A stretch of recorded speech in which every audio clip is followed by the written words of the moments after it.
ಬೆಲೆ ಬಿಡಿಸೋದು ಮಾತ್ರ ಅಲ್ಲ, ಆತನು ಕಾಯುವಾತನಾಗಿದ್ದಾನೆ. ಹಲ್ಲೆಲೂಯಾ. ದೇವರ ನಾಮಕ್ಕೆ ಮಹಿಮೆ ಉಂಟಾಗಿದೆ ಅಲ್ವಾ? ಈಗ ಕೃಪೆ ಪಾಪ ಎಲ್ಲಿ ಹೆಚ್ಚಾಯ್ತು, ಅದು ಏನ್ ಜಾಸ್ತಿ ಆಯ್ತು? ಏನ್ ಜಾಸ್ತಿ ಆಯ್ತು? ಯಾಕೆ?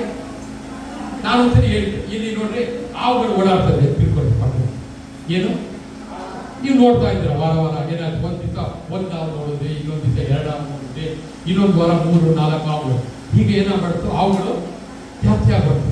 ಇನ್ನು ಸ್ವಲ್ಪ ದಿವಸ ಬಿಟ್ಟು ನೋಡ್ತೀರಾ ಅಲ್ಲಿ ಮುಂಗ್ಸಿನೂ ಬರ್ತಾ ಇದೆ. ಮುಂಗ್ಸಿನ ಏನಾಗ್ತಾ ಇದೆ? ಜಾಸ್ತಿ ಆಗ್ತಾ ಇದೆ. ಈಗ ಹಾವಿನ ಕಡೆ ಮುಂಗ್ಸಿನೂ ಜಾಸ್ತಿ ಆಗ್ತಿದೆ.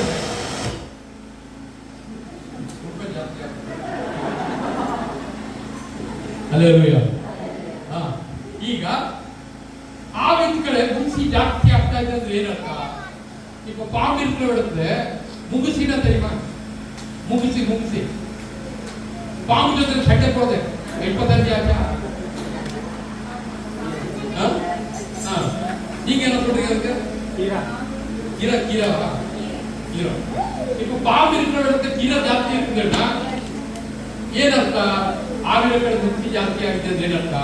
ಹಾವು ಮುಗಿಸಿ ಸೇರ್ಕೊಂಡು ರೊಮ್ಯಾನ್ಸ್ ಮಾಡ್ತಾ ಇದೆ ಅಂತ ಅರ್ಥನ? ಅವೆರಡು ಸೇರ್ಕೊಂಡು ಹಾಡು ಹೇಳ್ತಾ ಇದೆ ಅಂತ ಅರ್ಥನ? ಅವೆರಡು ಸೇರ್ಕೊಂಡು ಸೆಲ್ಫಿ ಹಿಡ್ಕೊಳ್ತಾ ಇದೆ ಅಂತ ಅರ್ಥನ? ಏನರ್ಥ? ಎಲ್ಲಿ ಹಾವಿದೆಯೋ ಅಲ್ಲಿ ಮುಗಿಸಿ ಜಾಸ್ತಿ ಆಯ್ತು ಅಂದ್ರೆ ಅಲ್ಲಿ ಹಾವು ಇಲ್ಲದ ಹಾಗೆ ಆಯ್ತು ಅಂತ ಅರ್ಥ. ಹಂಗಾದ್ರೆ ಎಲ್ಲಿ ಪಾಪ ಇದೆಯೋ ಅಲ್ಲಿ ಕೃಪೆ ಹೆಚ್ಚಾಯ್ತು ಅಂದ್ರೆ ಏನರ್ಥ? ಕೃಪೆ ಬಂದು ಪಾಪ ಜೊತೆ ಸೇರ್ಕೊಳ್ಳಲ್ಲ.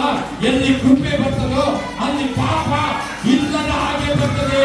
ಅದಕ್ಕೋಸ್ಕರ ಎಲ್ಲಿ ಪಾಪ ಹೆಚ್ಚಾಯ್ತು ಅಲ್ಲಿ ಕೃಪೆ ಹೆಚ್ಚಾಗಿ ಬರ್ತದೆ. ದೇವನಾಮಕ್ಕೆ ಮಹಿಮೆ ಉಂಟು. ಈಗ ಪಾಪಕ್ಕೆ ಪವರ್ ಜಾಸ್ತಿ, ಕೃಪೆಗೆ ಪವರ್ ಜಾಸ್ತಿ. ಯಾವುದಕ್ಕೆ ಪವರ್ ಜಾಸ್ತಿ? ಈಗ ನಾವು ಎಲ್ಲಿದ್ದೇವೆ? ಈಗ ಕೃಪೆನ ಮಾತಾಡ್ಬೇಕೋ ಬೇಡವೋ? ಏನ್ ಮಾತಾಡ್ಬೇಕಂಗಾದ್ರೆ ಈಗ ಒಂದು ಇಲಿಗೆ ಹೋಗ್ತಾ ಇದೆ, ಏನಾಗ್ತದೆ? ಆ ಇಲಿಗೆ ಬಂದು ಏನದು ಪರಿಸ್ಥಿತಿ ಏನದು ಅಂತ ಇಟ್ಬೋದು. ಈಗ ಅದನ್ನ ಹಿಡಿಲಿಕ್ಕೆ ಒಂದು ಹಾವು ಬರ್ತಾ ಇದೆ. ಆ ಹಾವು ಏನದು? ಪಾಪ. ಏನದು? ಪಾಪ. ಒಂದು ಎಲಿ ಹೋಗಿತ್ತು, ಅದು ಎಲಿ ಒಂದು ಪರಿಸ್ಥಿತಿ ಇಟ್ಟು வெச்சுக்கோ.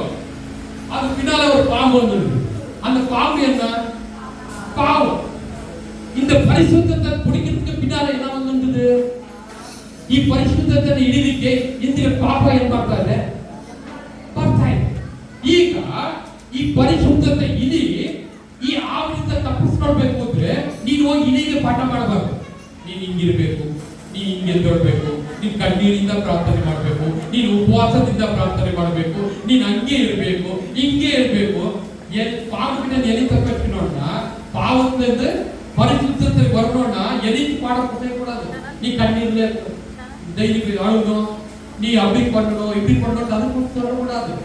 ಈಗ ಆ ಪಾಪ ಪರಿಶುದ್ಧತೆನ ಕಾಪಾಡಲಿಕ್ಕೆ ಈ ಪಾಪನ ಎತ್ತಬೇಕು ಅಂದ್ರೆ ಏನ್ ಬರ್ಬೇಕು? ಅಲ್ಲಿ ಒಂದು ಕೃಪೆ ಎಂಬ ಹದ್ದು ಬರಬೇಕು. ಆ ಹದ್ದು ಬಂದು ಅವನ ಎತ್ತು ಬಿಟ್ರೆ ಈ ಇಲಿ ಏನಾಗ್ಬಿಡ್ತದೆ? ಕಾಪಾಡ್ಬಿಡ್ತದೆ. ನೀ ಪರಿಶುದ್ಧತೆನ ಕಾಪಾಡ್ಕೊಳ್ಬೇಕು ಅಂದ್ರೆ ನೀ ಕ್ರಿಯೆನ ಮಾಡಿದ್ರಾಗಲ್ಲ.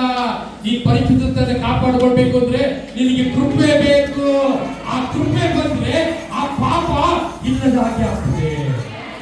அல்லேலூயா. அந்த பாவ பரிசுத்தத்தை வேணும்னா இந்த பாவ தூக்கணும்னா என்ன வரணும்? அது தூக்க என்ன சொல்றீங்க? கடவி இறங்கி வரணும். அது வந்தா என்ன பண்றது? பாம்பே தூக்கிடுது. பாம்பே தூக்கிட்டா இந்த பரிசுத்தத்தை என்ன ஆயிடுது? காப்பாற்று. அப்படின்னா இந்த பரிசுத்தத்தை காப்பாற்றணும்னா நாங்க என்ன பண்ணணும்? ಕೃಪೆ வரணும். அல்லேலூயா. ಕೃಪೆನ ಮಾತಾಡಬೇಕು. ಎಲ್ಲಿ ಕೃಪೆ ಹೆಚ್ಚಾಗುತ್ತೋ ಅಲ್ಲಿ ಪಾಪ ಇರೋದಿಲ್ಲ. ಹಲ್ಲೆಲೂಯಾ. ಹಂಗಾದ್ರೆ ಮುಂದೆ ಹೋದ್ರೆ